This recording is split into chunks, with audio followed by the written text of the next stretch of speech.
Are you ready to take bold action and live a life of brilliance?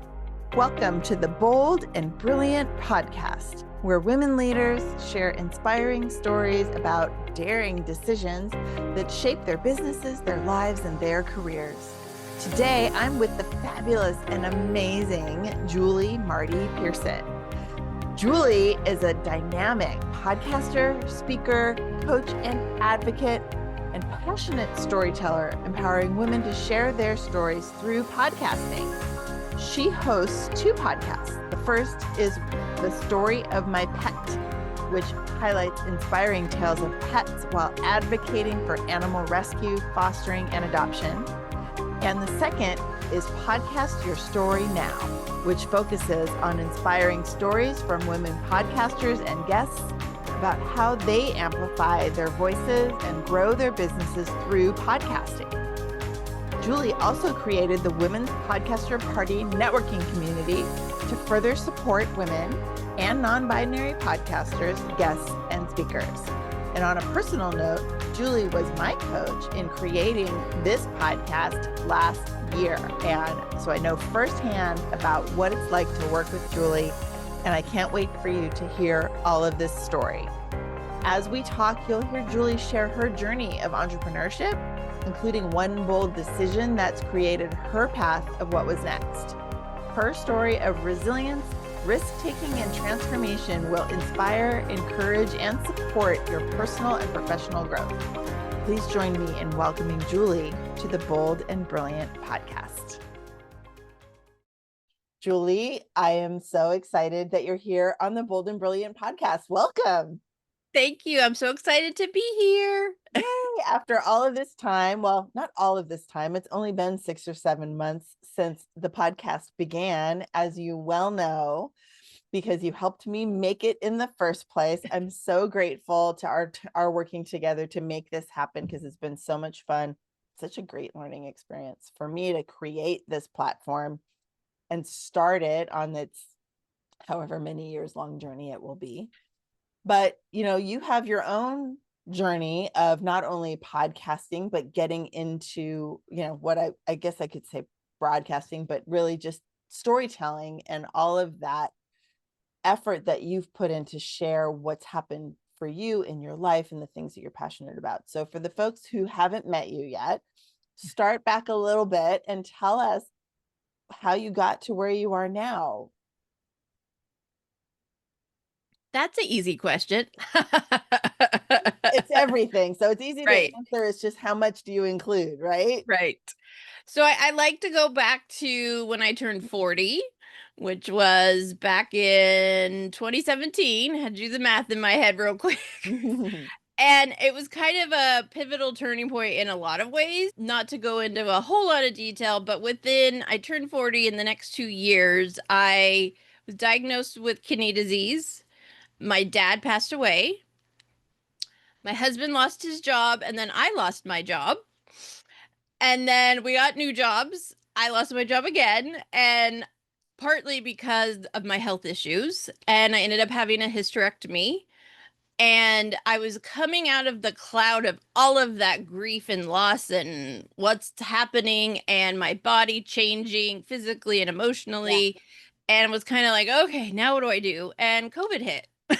So I was again unemployed, and my job had been in higher education. So I worked and taught in universities and colleges all over California. I taught psychology and statistics, and I was staff and administrative roles in assessment and accreditation. And that had been my career for almost 20 years. But now I was out of work and I couldn't get a job because all the schools were closed. So I had a lot of time on my hands. My husband was working. He is a cabinet maker by trade, so he's a carpenter, and he had gotten a job, luckily, before COVID with a school district here. And so he was home for about 2 weeks and then went back because they were considered, important. They were like the not first essential workers.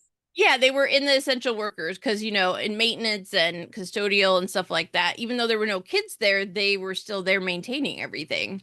Mhm. And so he was at work every day and I was home, and it gave me this space to kind of tap into things I hadn't gotten to do in a long time, be creative and be artistic and listen to podcasts and watch all the movies and the TV shows. Like I love TV and movie. I love storytelling in that sense. So it was, we were all going through stuff. There was so much uncertainty, but it gave me space to do a lot of things that I hadn't done. And, we didn't really know what the world was going to look like, but we knew it was going to be highly different, and it stayed different for a long time, especially in education. So I knew it wasn't going to be easy to go find the same kind of job I'd had. And in higher ed, when you move up, you usually have to move schools. Mm. So I commuted from where I live in California all over the state, anywhere from an hour to 5 hours away from home. So part of the reason my health was difficult was because I was wearing my body out. I was commuting, I was renting a room or an apartment. And so financially, we were, spending a lot just for me to have the jobs. So I knew that wasn't possible. And during that year, probably 2020, at some point, my husband got hired permanently. And so then we had benefits through him. I'd always had to work because, carpenters and cabinet makers don't usually have jobs where you have benefits. And so that was kind of a big fear of not knowing where that would come from. And so once he had that, it was like, oh, I don't have to have certain jobs now because he has that covered for us. And so that really gave me kind of a much wider open possibility in terms of what I wanted to do and what I wanted the rest of my life to look like.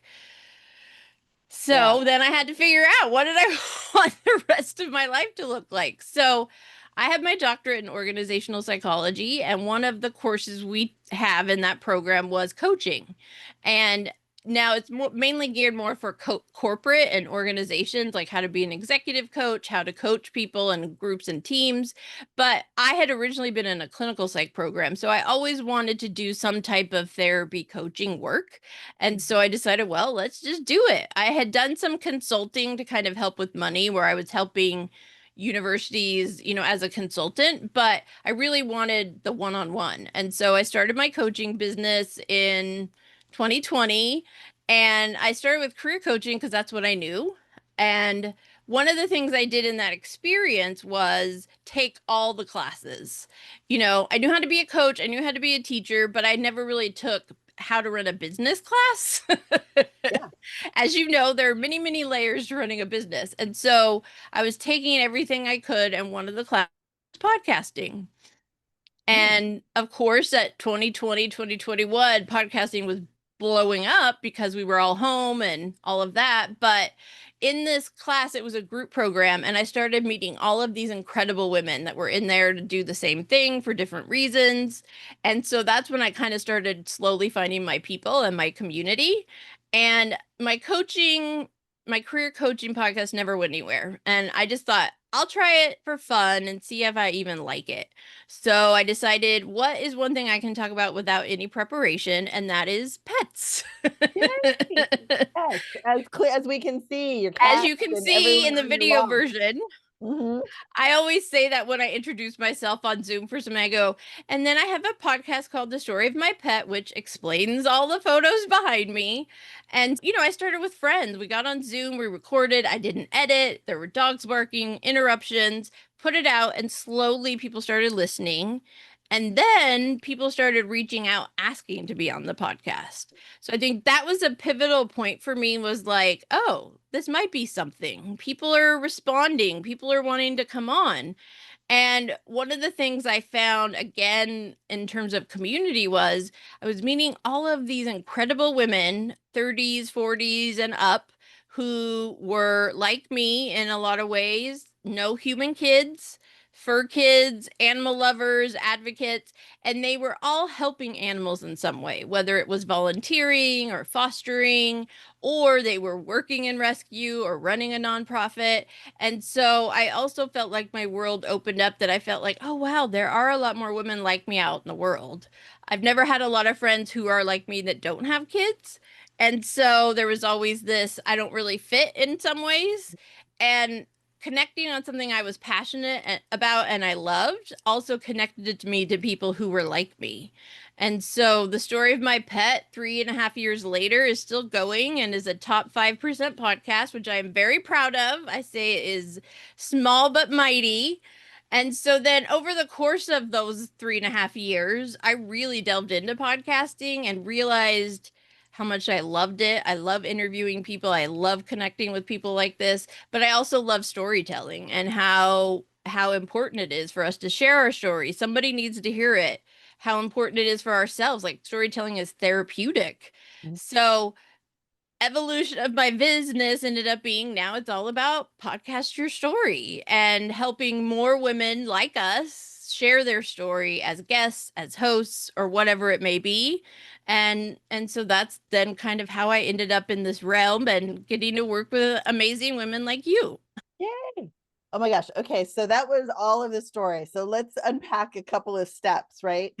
I loved the freedom that you got when your husband got that solid job. I think that Yep. that for a lot of entrepreneurs, that's a big step. I mean, you weren't quite entrepreneuring yet, but having been consulting and things like that, you kind of were on that path. And a lot of us, that's the concern, right? I can't leave this job because it's where I get my benefits, or it's where it's consistent, or Right. it's the safe decision to stay in the job, which of course pre-COVID, well, I mean, you had already experienced much of the ups and downs before COVID, that it's Right. not the safe place to be necessarily, especially even in what would be called like a government kind of job, right? There's a lot Right. of people who are like, the government job, it's solid, I got the retirement, it's safe. It's like that's the ticket to having, security, but clearly not the case for yourself and for a lot of people who think it's the truth, and then it falls apart. So that's an exciting kind of moment to realize that you had then the freedom to decide. Right. And that was big. And at the time, I don't necessarily know that I realized it, but the last job I had in higher ed was kind of like that dream job. Like it was at a community college. It was incredibly good pay for all the work I've been doing to get there. Yeah. And I hated it. I was not Mm, happy. It was not the right place for me, the right school, the right community. It just wasn't like I felt pretty quickly that I'm like, and it wasn't anything against the people, it just wasn't me. It wasn't the place I felt like I would want to stay for a year, let alone 10 or 20 years, right? And so it's like all these little things had been happening and were in my head before COVID, and then I had the space to really think about, well, why was I unhappy there? yeah. And it wasn't just because my health was difficult and I just didn't feel well all the time, but there were other things I was realizing that even though that's what I had been working towards, and quote, we have those ideal jobs or the dream jobs, that doesn't mean it ends up being what you think it's going to be. Right, right, absolutely. Or, you have this dream job, especially with all of the education you got to be in education, right? Having Right. your PhD, like that's going through all of that learning is a long process. And so it's that sunk cost fallacy. My husband, he's an engineer. He's always talking about sunk cost fallacy. And so, you spend 12 years or whatever it is getting all of your degrees, and you have to stay there because you Right. spent all this time and money and effort getting there, to find out that it's not only not what you thought it would be, but that you've changed, really, is Yes. what happens. Right. And we forget that when we're 25, that we're not going to be the same person when we're 35 or 40, as you're saying.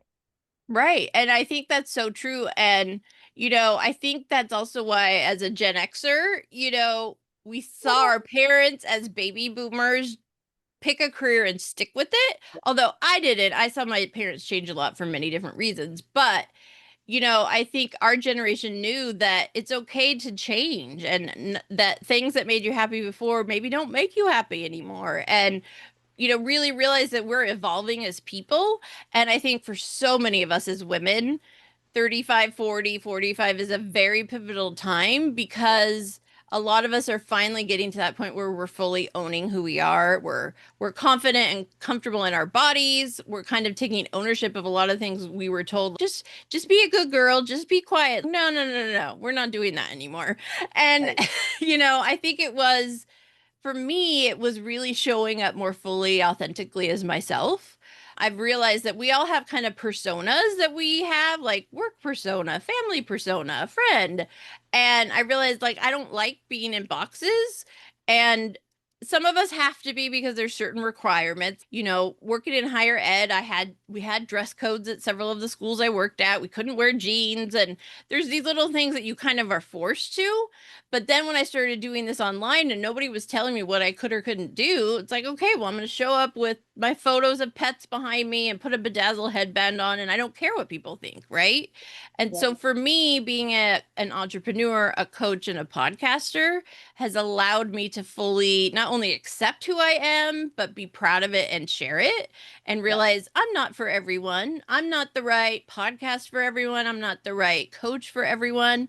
But that doesn't mean I'm not right for some people and right for myself and my life. And when I talk about podcasting and how it's changed my life, I'm not just saying it as a cliche. It literally changed my life. And every woman I meet that has podcasted for whatever reason has had that same experience. Yeah, absolutely. What I love about that is the truth of us caring less and less as the years go on. And what we see now as, being Gen Xers, we're not the young ones anymore. And we get to see the millennials and the Zs. I have teenagers, like literally do not care Me too. about and almost like rail against the convention in the first place, right? So I feel that we are so lucky that we were kind of at the beginning of, yeah, I had work Tracie and home Tracie and performer Tracie and all these different things. I talk about that when I speak too, because all of us Gen Xers, we can all relate to that having been true. You had to be whatever you were at work, straighten your hair, look professional, right? You have your hair up today, but you're a curly girl like me, and we I couldn't do am. that at work because it looks so messy and not professional. And to be able to get to the point where that's just not like that's a story we had made up. Right. And I think that I also realized that a lot of my childhood was, my parents both worked, and my mom, often would take Yep. jobs where it was only 30 hours a week so she could pick us up and do all the things. And, she was my Bluebird group leader. And, my parents were very involved, but they were also working and dealing with tough financial things. And I realized, I think that now I can look back and I saw what I saw was they worked because they had to support their family, but they were very rarely happy in the work that they had to Yeah. do, They were doing whether it it was just to do the it. people they worked with or what they had to do. And I saw my dad, he was a salesman. We owned a furniture store when I was little, but when it went out of business, they lost almost everything except our house. And so I saw all of that happen. And so being the good girl, the Virgo, I was a good student and I did all the things I was supposed to and, worked, like you said, my education, the job. But then I also got to the point where I realized, yeah, but is it worth it if I'm miserable and unhappy and I'm literally draining my body of the Right. energy? And I'm more of a Zennial. I'm kind of in that weird cusp at the end of Gen Xers. So I do understand technology more than some Gen Xers, but I still, I had my first email address in college. So it's also been this weird where technology has allowed us to expand in ways that we can do things so much more readily now than we could because we had to go places and be physically there. And Right. so I think for me also as someone with autoimmune issues, being able to work from home was a game changer Mm. because I can, if I have a break, go lay in my bed and take a nap or, do these things and I'm not wasting my energy on having to get up and get dressed and drive here, drive there, travel.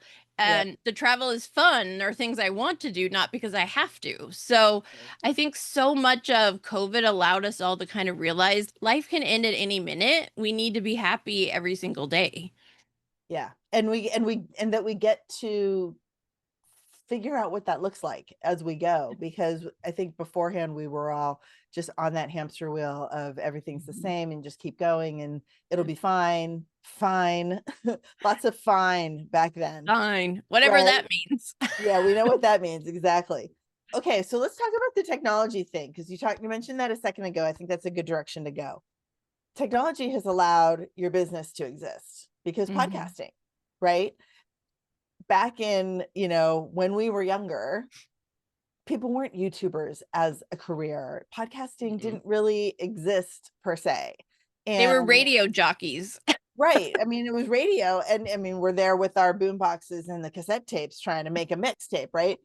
Everything changed. It was in the 90s. Okay, fine. That's when I had my first exposure to computers and stuff. Even though I'm older than you, I'm on the older end of Gen X, but I lived in Cupertino, which is where Apple Computer was born. So I had You that were on the cusp. yeah, I had, we had Apple computers in our junior high school because they gave them to us because we were in town, which was cool. But the technology piece, and this is what I think is so interesting to let's go into talking about how technology has changed podcasting and made it accessible for everyone who wants to share their story. Because for me, I've been thinking about starting my podcast for a couple of years because I am a speaker. I love interviewing people. I love hearing everyone's stories. And I knew that I needed the time to be right to spend the time and effort creating episodes and putting them out and all of that work. Well, lo and behold, as most people do out there, using Descript to edit your podcast is it's magic. The way technology has changed to allow this to be so much more widespread is incredible. Talk about how that, even in your 3.5 years, has changed. Yeah, I took my podcast class, gosh, probably 2020, early 2021. So a little over 4 years. And I even say this to people. It's like, you don't understand how much has changed even since I started. Yeah, I Like believe it. in 2021, podcasting was audio only. Podcasting was, I learned how to edit audio. I didn't learn how to edit video. I learned how to edit audio and level and do the things and all of that. And thank God I learned it because I needed it at that point. But now I don't even really use those skills as much because Descript is magic and I can just take the Zoom video and do all these things with it. So even early before we started recording, we were talking about, when I started, you had an intro, and that is the same intro used on every episode, and it had to be certain length and certain things you said in it. There was a lot of structure, but I would say over the last 3 years that has changed a lot. I just realized that that's what TV was like when we were young. Yep. Right? Like the opening credits.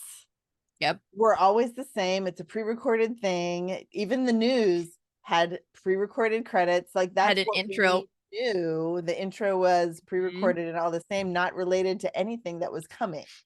Right. Yeah, I mean, I've found so many threads of how things have evolved and why now people say, well, I do this, but it's not really a podcast. I go, yeah, it is. Because, podcasting is so much broader than it was even 2 years ago. And I always say a traditional podcast is an audio only RSS feed, Apple Podcast, Spotify podcast, which still exists and is still booming. But now everybody's added the video layer of the video on, YouTube, LinkedIn, Substack, all the places. And so there's been this evolution of what podcasting is. And I always say there's no podcasting police. No one's going to come and say, I'm sorry, you do not check off all the boxes. You are not a podcaster. I'm like, yeah, you are. YouTuber, podcaster, all these things are kind of intermixed. Yep. But a lot of it is the tech.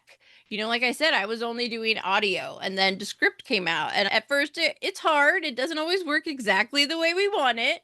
But now it's I have these magic buttons, remove filler words, fix the sound, level it, blah, blah, blah, blah, blah.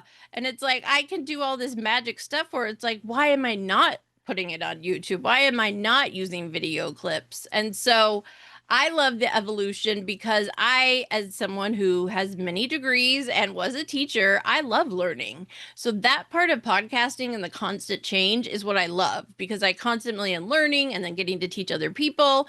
Now it does feel overwhelming and I'm never keeping up, But again, I don't have to do all 20 things. I could do whatever works for me and my business and my podcasts. Right. Absolutely. All right. Well, that was a good segue because I was just thinking of where we should go next. And that is to talk to people who haven't started their podcast yet or who haven't gotten support in doing so. Like maybe they have started, but they just kind of did it off of, I don't know, Let's try it and see what happens. something they read told them to do it this way. Right. But have Right. maybe talked to someone who's in your shoes, who's actually helping people start their podcasts and continue them and building a community around podcasting in general. So talk to the new people and help them see how it can be easier and more successful if you have help. Yeah, the thing about podcasting is it can be whatever you want it to be. It can be, 5 minutes a day, every day. It can be 20 minutes once a month. That's the freedom is you get to choose it. And so I always tell people, one, you have to know your why. Why are you starting a podcast? What's your end goal? What do you want out of it? Because that changes how you set it up.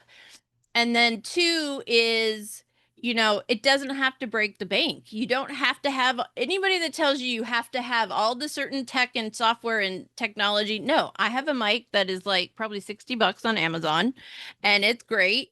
And it's been recommended to me by many, many podcasters and people. And, I always say I can help you launch without breaking the bank because there are ways to do it efficiently and economically that you can still get your message out. And so you have to start with your why. Why am I doing it? What do I want? Is this, I just want to get my story out. I want to have a platform for people. I want to build a community, or is it leads for your business? Because all of those questions direct how you do it and what it looks like. But then it's also up to you. So I meet people all the time and they're like, well, I already am on YouTube and I do this and that. Great. Get more consistent, build that up. And then when you're ready, take that content and put it into an RSS feed. And then you can get more people over there. But I always say start where you are. You can't have all your ducks in a row and be 20 places at once. That's just not feasible. And it's also Not right when you start. Right. You got to figure out what's right for you now. And then as you go, you get to add the next thing. Like Substack is blowing up right now. I want to be there. I haven't had time to be there. And so it's on my list, but that's not my focus now because I'm focusing on where I'm at and how to build it from where I am at right now. And so I think that is really important. And the thing is about podcasting is support can look like a lot of different things. It doesn't have to be one-on-one coaching or several $1,000s of support. It can be going to a few classes. It can be joining a membership. Like I have a membership that is for guests and hosts. Different events help in different things. I'll talk about guesting, but people in the room will be like, I'm a host and this helped me. I'm a guest and this helped me. So support is important because podcasting does change pretty quickly. Tech is always changing. New options are coming up. So you have to be learning. You have to be willing to grow because that's what's going to tap into you finding new people. Yeah, absolutely. And we can weave in just the value of coaching in general in the same reason, right? As the host of your podcast, as the person who's interviewing the people or sharing the knowledge or stories or whatever, you can't also be the expert in all of the other aspects of what you're doing. I mean, you can, but it's going to take you a long time to do everything, right? We can't be experts in everything. Right. Well, and we can't even, and yes, we can learn, but if our goal is to get the message out and to talk to the people and to have the episodes exist, then we need some support behind the scenes to help do that. And in fact, my editing right now, while the script is magic, the magic is being handled by my teenager because Gen Z knows what they're doing. Yep. And I wish I had a teenager in my house. I know, right? Well, and I'm grateful. I have two teenagers and one is like zero interest, but the other one is like, sure, this is my job. I said, yes, this is your job. Okay, great. Yeah.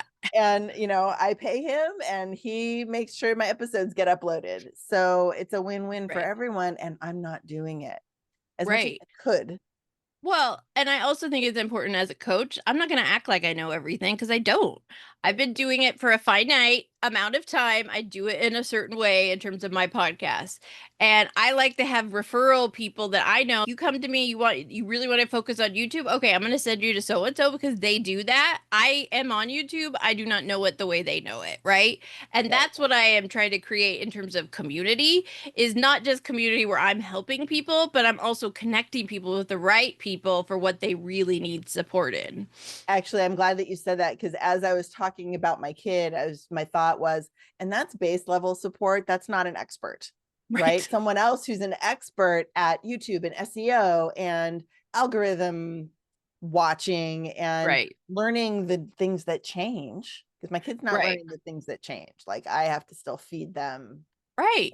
stuff. And it's finding the tools that help you not have to learn a lot. Like I mentioned earlier, I use Podpage for my websites for my podcast. They have so many built-in tools from blog posts and SEO and all these things that I just go in and tweak things and it's like perfect. I'm like, great. I don't have to figure all that out. I use Capsho, which is AI. It does not pull from the internet, it only pulls from the content I get it.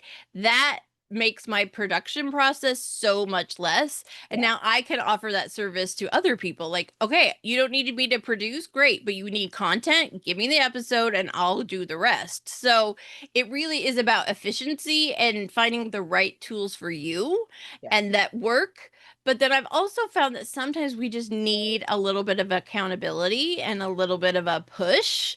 Yeah. And someone who I have a networking community called the Women's Podcaster Party, and it's open to anyone. You don't have to be a guest or a host. It's just a place to come and meet people and share. And someone who had come to that and has been coming for several months reached out to me and said, look, I've been working on my podcast and I just can't get it like ready to go.